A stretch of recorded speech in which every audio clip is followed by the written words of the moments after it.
O Vasco entra em campo hoje pelo Campeonato Brasileiro com uma necessidade extrema de vitória para não cair na zona de rebaixamento. Nos últimos 17 jogos, o Vasco acumula impressionante 3 vitórias, 4 empates e 10 derrotas. Eu podia fazer um vídeo de pré-jogo para poder falar de escalação, hora do jogo, quem vai transmitir, clima em São Januário, arbitragem, mas eu estou fazendo uma proposta diferente. Eu vou trazer para você 11 fatos que mostram que o Vasco está colapsando nas mãos de amadores.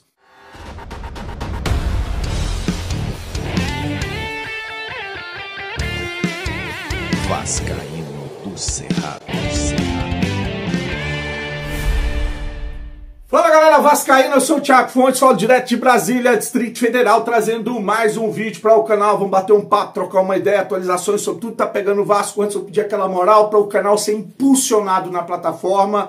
Deixa o joinha, é o like, comenta, compartilha, se inscreve, deixa o hype, tudo que você puder fazer para o canal ser indicado na plataforma, eu agradeço. Bom, Pedrinho tem aí 1 ano e meio de gestão e ele, que prometia mundos e fundos, principalmente o grupo dele, como gestão profissional, que iam tirar o Vasco desse atraso de amadorismo, de más escolhas, está fazendo tudo igual ou pior que os gestores que passaram no Vasco. Vou trazer 11 fatos que mostram que o Vasco está colapsando nas mãos de amadores.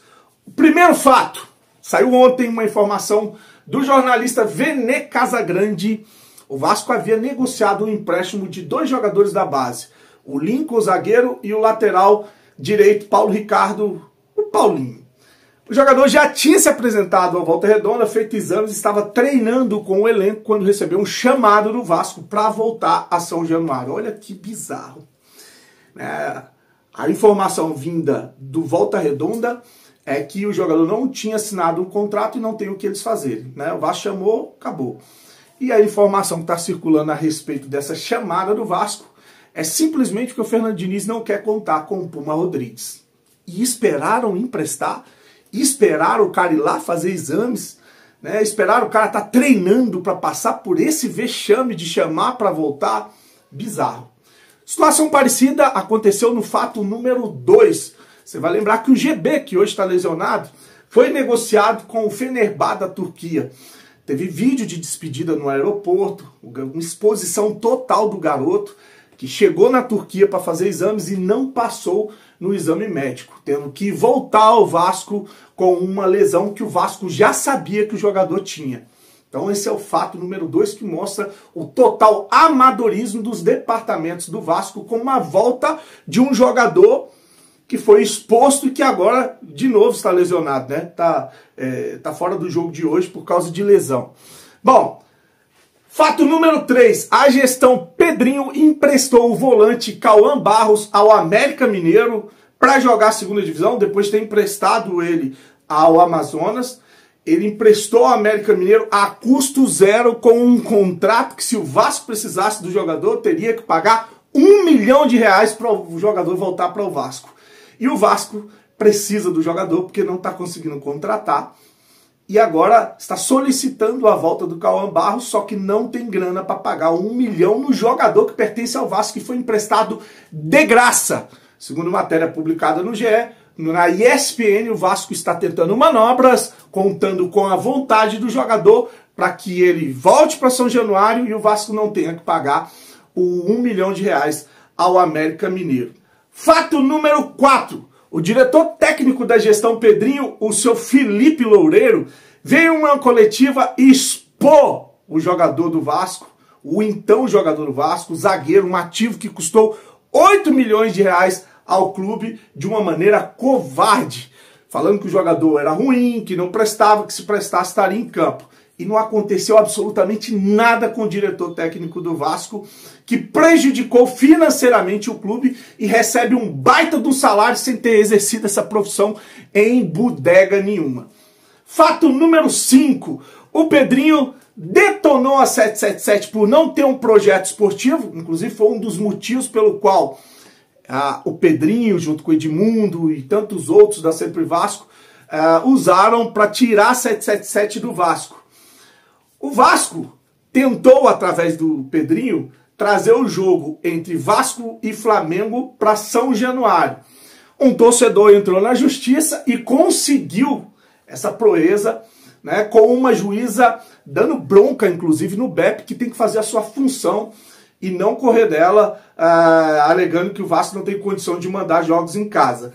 E aí, quando o torcedor conseguiu que o jogo do Vasco-Flamengo fosse para São Januário, o Pedrinho andou para o torcedor, andou para a decisão da justiça e foi jogar no Maracanã.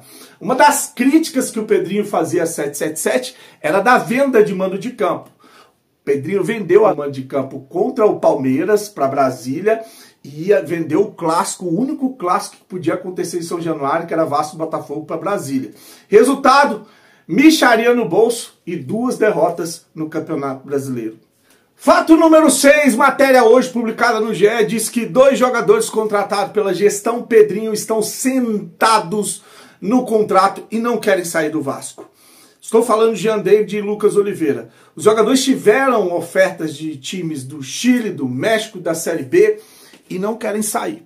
Cadê o Felipe para convocar uma entrevista coletiva para dizer que esses jogadores não prestam, que são ruins, que se prestassem estariam no time titular?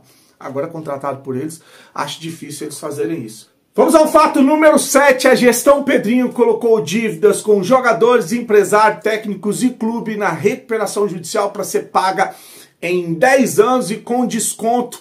E por isso tem sofrido uma extrema dificuldade no mercado para contratar jogadores. O time, ou a SAF do Vasco, está cada vez mais com fama de caloteira. Não paga ninguém. Fato número 8, Pedrinho e seus pais disseram que não iriam trabalhar com antecipação de receita. Você vai lembrar nas entrevistas coletivas dizendo que eles não iam antecipar a receita. E agora entraram com um pedido na Justiça do Rio de Janeiro para a juíza que está trabalhando, ou que está cuidando da recuperação judicial do Vasco, liberar para o Vasco antecipar as receitas das vendas de 2 jogadores, o Orediano e o Cleito. Valor que vai dar acima de 21 milhões de reais. E o Vasco, para antecipar esses valores, vai ter que pagar um percentual. E mais, tá pegando dinheiro de 2026, 2027. 2027 já vai ser uma nova gestão. Tá antecipando receita de um novo gestor, de um provável novo gestor. Então tá aí a gestão Pedrinho, né, não cumprindo com o que falou. Vamos ao fato número 9, o diretor do projeto de basquete na gestão Pedrinho, o empresário Pedro Ortega, que diz ter colocado mais de 2 milhões no basquete do Vasco, abandonou o projeto e gravou um vídeo fazendo acusações gravíssimas sobre sumiço de dinheiro e superfaturamento em viagens da equipe do basquete. Fato número 10. Edmundo, parceiro do Pedrinho e fundador da Sempre Vasco, o grupo que controla a SAF do Vasco hoje, falou em seu canal que o Pedrinho contratou o executivo Marcelo Santana por ser ligado a empresário de jogadores de futebol e para ser, abre aspas, bucha do Vasco, fecha aspas, em caso de maus resultados. Marcelo Santana foi demitido e saiu do Vasco alegando, ou dizendo, ou afirmando que não fez sequer uma contratação. E fato número 11, para finalizar, o Edmundo também em seu canal afirmou que o volante Thiago Mendes foi contratado por chantagem do empresário do Léo Jardim. Foi uma condição imposta para acontecer a renovação com o goleiro até 2030. O jogador estava no Al Rayyan e tem poucos jogos nas últimas temporadas por causa de lesão. Chegou no Vasco, se apresentou e não sabe quando que vai jogar. Lembrar que é a única contratação feita pelo Vasco na janela. Diante de todos esses fatos, o Pedrinho não colocou a cara para dar explicações até agora. O Vasco segue a deriva, praticamente eliminado na Copa Sul-Americana, brigando para não cair no Campeonato Brasileiro, em vias de entrar em uma recuperação judicial que pode levar o Vasco à falência, principalmente em caso de queda para a segunda divisão. E o pior, além dos sócios do plano de sócio-torcedor estarem despencando, milagrosamente estão sendo registrados um aumento nos últimos meses no número de sócios votantes, de sócios estatutários, um movimento atípico e que vai contrário a tudo que está acontecendo no Vasco. Com todos esses desmandos, com todo esse colapso e amadorismo, está entrando um monte de sócio estatutário. Visto que a eleição é o ano que vem, muita coisa para ser explicada e os covardes não colocam a cara, né? Agora vamos torcer para o Vasco ganhar, né? Que uma coisa não tem nada a ver com a outra. Curte, se inscreve no canal, fique com Deus e saudações vascaínas.